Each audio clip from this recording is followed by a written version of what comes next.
Ryan, a 3-1 defeat here today against Hill of Beath Hawthorn, but you pleased me with the second half reaction after the first half performance? Even the first half, I don't think the first half was poor if you actually watch the game.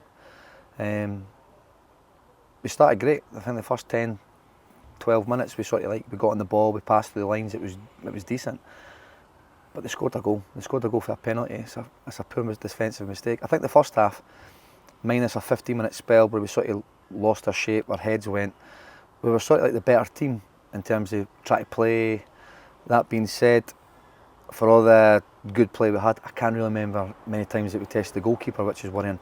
We said this week leading up to this game that they're a well organised team, they're a very streetwise, hard working team, and you need to be you need to be on the second balls. And I just felt sometimes they were a bit cuter than us. They were just a bit more streetwise in certain areas, went to pick up the second balls. Because when you sort of look at the game, there wasn't actually a game of great quality in front of goals. I mean, when I think about it, I can't really think of many chances they had. I can't really think of many chances we had.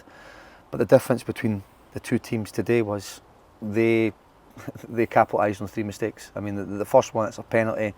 The second one, there's for about 2 or 3 times to clear the ball, we don't really clear it, and the shot, we shouldn't really be conceding that. And then the third goal, I mean, it's a horror show. It's a goalkeeper and defender just between the two of them, not a man near them, and it's just a lack of communication.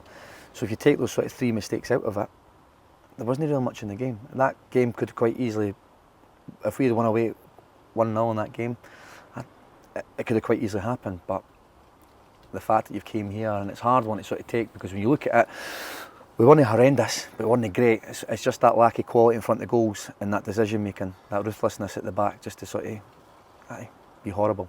You feel when we got the boost is that we got the goal just before half time, and then we've conceded a penalty 2 minutes in the second half, but we have saved it and kept ourselves in it. I think the second half, I mean, when you're at home and you're winning 3-1 and the team's sort of on the ascendancy, I do think that they naturally retreat, and they did retreat, and they did play in their own half.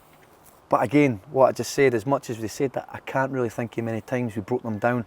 A couple of crosses in the box, a couple of half chances, but that was both sides. I mean, I think if you were to go through the stats, I don't think there's many shots in the game. And sometimes we sort of forced that pass a bit long. I mean, don't get me wrong, we were down the hill, we had the wind, they were a bit deep, so it sort of invites that long ball. But once we hit that long ball, I don't think we were streetwise smart enough to pick up the second balls. It's one of those ones where I were disappointed first game of the season, because I don't think there was much between the teams. It's again, like I said, it's just that final third, and then also that defensive, that just being a bit more concentration, giving cheap goals away. Because if a team come and they play against you and they rattle one in for 30 yards, sometimes you put your hand up. Sometimes when a team just pops it around about you, so I say that. But I just think the 3 goals that we conceded today were a bit cheap. And it's a quick turnaround as we host Musselburgh on Tuesday night at Montgomery Park. Yep. Obviously, I mean, when you look at the 2 teams coming in on the next Tuesday, Saturday, I mean, for what people say that's the league favourites, Musselburgh and Camelin, we always knew it'd be a tough start. But today we've been defeated. But you go and win Saturday, it's Tuesday, you go and win Saturday, and then you go and win Tuesday. It's forgotten about. So I always like the start of the season, because if something goes wrong, the games come thick and fast. You've got the next game straight away to go. So I spoke to the lads. No league has ever been decided after the first game of the season. We've got the rest of the season. We just need to brush up on the small things. But those small things today cost us big time. Thank you very much, Ryan. No bother.